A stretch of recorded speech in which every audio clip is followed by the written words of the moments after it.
When considering what the best portfolio management software would be, we take into consideration a lot of different areas. Portfolio management in organizations is really akin to the portfolio management you might do for your personal finances. If you were using a piece of software to manage your stocks, bonds, mutual funds, and anything else that you might be invested in, corporations need a piece of software that's going to help the enterprise understand what their investment is, where their investment is going, and then how it's being executed on, since many investments in corporations are actual initiatives or projects that are being undertaken in order to deliver on those items. So truly effective portfolio management software is going to include project management, traditional portfolio management, which is essentially taking projects and grouping them together so that an executive has a portfolio, resource management, financial management, workflow or process management for the sequence of steps that have to be followed in order to actually be able to accomplish these things, and a number of other areas that are often brought into play when you're looking at the investment that the corporation is making.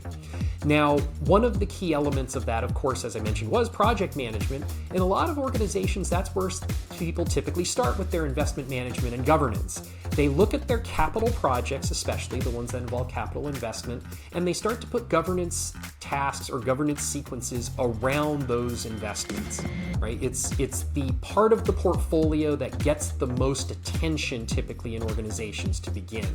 Now, one of the key challenges of that is that project managers are often resistant to the idea that they're going to have to fill out these forms or file these reports, but a good portfolio management solution, and the best ones that are out there, will typically make it easy or frictionless for project managers to provide the information that they need in order for the organization to perform its proper investment governance.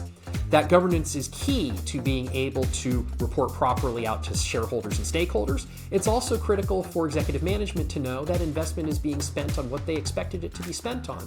And finally, it's a critical piece of understanding whether or not we're getting the return on investment we expect for the amounts that are being put into the organization, whether that's in terms of people and headcount, or whether that's in terms of the non-labor costs that we typically see spent in many of these initiatives. Now, personally, I'm biased, but I think that the best portfolio management software out there is Clarity from Broadcom, because we cover all the bases that I just mentioned: project management, portfolio management, resource management, financial management, workflow governance, and more. And we continue to innovate in each of those areas so that as things change within your industry or within the overall investment management practice in general, we can keep up with the latest practices and trends, including incorporating things like agile development and governance, as well as agile capitalization.